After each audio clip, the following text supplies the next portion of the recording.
ನಮಸ್ಕಾರ ಸ್ನೇಹಿತರೆ, bike tech 21ಕ್ಕೆ ನಿಮ್ಗೆಲ್ಲರಿಗೂ ಸ್ವಾಗತ.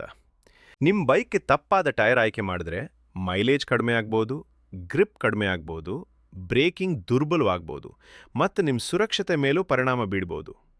ಈ ವಿಡಿಯೋದಲ್ಲಿ ಟೈರ್ ಸೈಜ್, ಟೈರ್ ಮೇಲಿರುವ ನಂಬರ್ಗಳ ಅರ್ಥ, ಟ್ಯೂಬ್ ಮತ್ತು ಟ್ಯೂಬ್ಲೆಸ್, ರೇಡಿಯಲ್ ಮತ್ತು ನಾನ್ ರೇಡಿಯಲ್, ಸರಿಯಾದ ಟೈರ್ ಪ್ರೆಷರ್, ಟೈರ್ ಡೈರೆಕ್ಷನ್ ಹಾಗೂ ಟೈರ್ ಬಗ್ಗೆ ತಿಳಿಯಬೇಕಾದ ಎಲ್ಲ ಪ್ರಮುಖ ವಿಷಯಗಳನ್ನು ಕೇವಲ ಕೆಲವೇ ನಿಮಿಷಗಳಲ್ಲಿ ತುಂಬ ಸರಳವಾಗಿ ತಿಳಿಯೋಣ. ಮೊದಲಿಗೆ ಒಂದು ವಿಷಯ ನೆನಪಿಟ್ಕೊಳ್ಳಿ. ನಿಮ್ಮ ಬೈಕ್ ಮತ್ತು ರಸ್ತೆಯ ನಡುವೆ ನೇರ ಸಂಪರ್ಕ ಹೊಂದಿರುವ ಏಕೈಕ ಭಾಗ ಟೈರ್.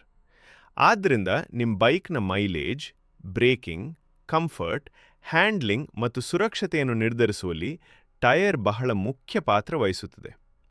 ಈಗ ಟೈರ್ ಸೈಜನ್ನು ಅರ್ಥ ಮಾಡಿಕೊಳ್ಳೋಣ.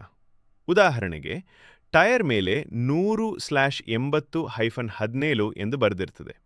ಇಲ್ಲಿ 100 ಎಂದರೆ ಟೈರ್ನ ಅಗಲ ಅಥವಾ ವಿಡ್ತ್, 80 ಎಂದರೆ ಆಸ್ಪೆಕ್ಟ್ ರೇಷಿಯೋ, ಅಂದರೆ ಟೈರ್ನ ಎತ್ತರವು ಅದರ ಅಗಲದ ಎಷ್ಟು ಶೇಕಡ ಎಂಬುದು.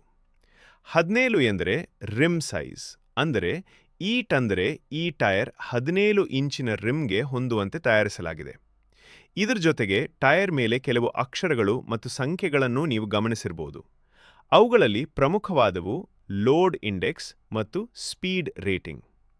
ಲೋಡ್ ಇಂಡೆಕ್ಸ್ ಎಂದರೆ ಟೈರ್ ಸುರಕ್ಷಿತವಾಗಿ ಎಷ್ಟು ತೂಕವನ್ನು ಹೊತ್ತುಕೊಳ್ಳಬಹುದು ಎಂಬುದು. ಸ್ಪೀಡ್ ರೇಟಿಂಗ್ ಎಂದರೆ ಗರಿಷ್ಠ ಎಷ್ಟು ವೇಗದವರೆಗೆ ಸುರಕ್ಷಿತವಾಗಿ ಬಳಸಬಹುದು ಎಂಬುದನ್ನು ಸೂಚಿಸುತ್ತದೆ.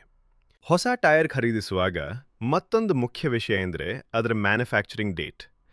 ಸಾಮಾನ್ಯವಾಗಿ 4 ಅಂಕಿಗಳ ಡಾಟ್ ಕೋಡ್ ಇರ್ತದೆ.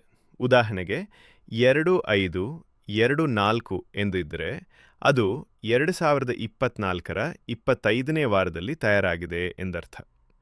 ಸಾಧ್ಯವಾದಷ್ಟು ಹೊಸದಾಗಿ ತಯಾರಾದ ಟೈರ್ ಖರೀದಿಸುವುದು ಉತ್ತಮ. ಈಗ ಟ್ಯೂಬ್ ಮತ್ತು ಟ್ಯೂಬ್ಲೆಸ್ ಟೈರ್ ಬಗ್ಗೆ ನೋಡೋಣ. ಟ್ಯೂಬ್ ಟೈರ್ ಒಳಗೆ ಪ್ರತ್ಯೇಕ ಟ್ಯೂಬ್ ಇರ್ತದೆ.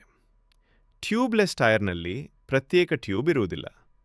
ಸಾಮಾನ್ಯವಾಗಿ ಟ್ಯೂಬ್ಲೆಸ್ ಟೈರ್ ಹೆಚ್ಚು ಸುರಕ್ಷಿತ, ಪಂಕ್ಚರ್ ಆದರೂ ಗಾಳಿ ನಿಧಾನವಾಗಿ ಹೊರಹೋಗುತ್ತದೆ ಮತ್ತು ರಿಪೇರಿ ಕೂಡ ಸುಲಭವಾಗಿರ್ತದೆ. ಆದರೆ ಯಾವುದು ಉತ್ತಮ? ಟ್ಯೂಬ್ ಟೈರ್ ಯಾವಾಗ ಆಯ್ಕೆ ಮಾಡಬೇಕು? ಟ್ಯೂಬ್ಲೆಸ್ ಯಾವಾಗ ಉತ್ತಮ? ಇವೆರಡರ ನಡುವಿನ ಸಂಪೂರ್ಣ ವ್ಯತ್ಯಾಸವನ್ನು ಮುಂದಿನ ವಿಡಿಯೋದಲ್ಲಿ ವಿವರವಾಗಿ ತಿಳಿಯೋಣ. ಇದೀಗ ರೇಡಿಯಲ್ ಮತ್ತು ನಾನ್ ರೇಡಿಯಲ್ ಟೈರ್ ಬಗ್ಗೆ ತಿಳಿಯೋಣ. ರೇಡಿಯಲ್ ಟೈರ್ ಹೆಚ್ಚಿನ ಗ್ರಿಪ್, ಉತ್ತಮ ಕಂಫರ್ಟ್ ಮತ್ತು ಹೈವೇಗಳಲ್ಲಿ ಉತ್ತಮ ಸ್ಥಿರತೆಯನ್ನು ನೀಡುತ್ತದೆ. ನಾನ್ ರೇಡಿಯಲ್ ಅಥವಾ ಬಾಯಸ್ ಟೈರ್ ಸಾಮಾನ್ಯ ನಗರ ಬಳಕೆಗೆ ಉತ್ತಮ ಆಯ್ಕೆಯಾಗಿದ್ದು ಅದರ ಬೆಲೆಯೂ ಕಡಿಮೆ ಇರುತ್ತದೆ. ನಿಮ್ಮ ಬೈಕ್ ಹಾಗೂ ನಿಮ್ಮ ಬಳಕೆಗೆ ಯಾವುದು ಸೂಕ್ತ ಎಂಬುದರ ಮೇಲೆ ಸರಿಯಾದ ಆಯ್ಕೆ ಮಾಡುವುದು ಮುಖ್ಯ. ಮುಂದೆ ಟೈರ್ ಡೈರೆಕ್ಷನ್ ಬಗ್ಗೆ ನೋಡೋಣ. ಕೆಲವು ಟೈರ್ಗಳ ಮೇಲೆ ಒಂದು ಬಾಣದ ಗುರುತು ಅಥವಾ ರೊಟೇಷನ್ ಆರೋ ಇರುತ್ತದೆ. ಟೈರ್ ಅಳವಡಿಸುವಾಗ ಆ ಬಾಣ ತೋರಿಸುವ ದಿಕ್ಕಿನಲ್ಲೇ ಅಳವಡಿಸಬೇಕು. ವಿರುದ್ಧ ದಿಕ್ಕಿನಲ್ಲಿ ಅಳವಡಿಸಿದರೆ ಗ್ರಿಪ್, ನೀರು ಹೊರಹಾಕುವ ಸಾಮರ್ಥ್ಯ ಮತ್ತು ಸುರಕ್ಷತೆಯ ಮೇಲೆ ಪರಿಣಾಮ ಬೀಳಬಹುದು. ಈಗ ಟೈರ್ ಪ್ರೆಷರ್ ಬಗ್ಗೆ ಮಾತಾಡೋಣ. ಬಹಳಷ್ಟು ಜನ ಅಂದಾಜಿನಲ್ಲಿ ಗಾಳಿ ತುಂಬಿಸ್ತಾರೆ, ಆದರೆ ಅದು ಸರಿಯಾದ ವಿಧಾನವಲ್ಲ. ನಿಮ್ಮ ಬೈಕ್ಗೆ ಎಷ್ಟು PSI ಬೇಕು ಎಂಬ ಮಾಹಿತಿ ಓನರ್ಸ್ ಮ್ಯಾನ್ಯುಯಲ್ ಅಥವಾ ಸ್ವಿಂಗ್ ಆರ್ಮ್ ಮೇಲಿರುವ ಸ್ಟಿಕ್ಕರ್ನಲ್ಲಿ ಇರ್ತದೆ. ಯಾವಾಗಲೂ ಟೈರ್ ತಣ್ಣಗಿರುವಾಗಲೇ ಪ್ರೆಷರ್ ಪರೀಕ್ಷಿಸಿ. ಹೆಚ್ಚು ಗಾಳಿ ತುಂಬಿದರೆ ರಸ್ತೆಯ ಮೇಲೆ ಗ್ರಿಪ್ ಕಡಿಮೆ ಆಗ್ಬೋದು. ಕಡಿಮೆ ಗಾಳಿ ಇದ್ದರೆ ಮೈಲೇಜ್ ಕಡಿಮೆ ಆಗುವುದರ ಜೊತೆಗೆ ಟೈರ್ ಬೇಗ ಸವೆದು ಹೋಗ್ತದೆ. ಹಾಗಾದರೆ ಟೈರ್ ಯಾವಾಗ ಬದಲಾಯಿಸಬೇಕು? ಟ್ರೆಡ್ ತುಂಬ ಸವೆದಿದ್ದರೆ, ಸೈಡ್ ವಾಲ್ನಲ್ಲಿ ಬಿರುಕುಗಳು ಕಂಡುಬಂದರೆ, ಆಗಾಗ ಪಂಕ್ಚರ್ ಆಗುತ್ತಿದ್ದರೆ ಅಥವಾ ಟೈರ್ ಸುಮಾರು 5 ವರ್ಷಗಳಿಗಿಂತ ಹಳೆಯದಾಗಿದ್ದರೆ ಹೊಸ ಟೈರ್ ಹಾಕುವುದು ಸುರಕ್ಷಿತ. ಕೊನೆಯದಾಗಿ ಕೆಲವು ಮುಖ್ಯ ಸಲಹೆಗಳು.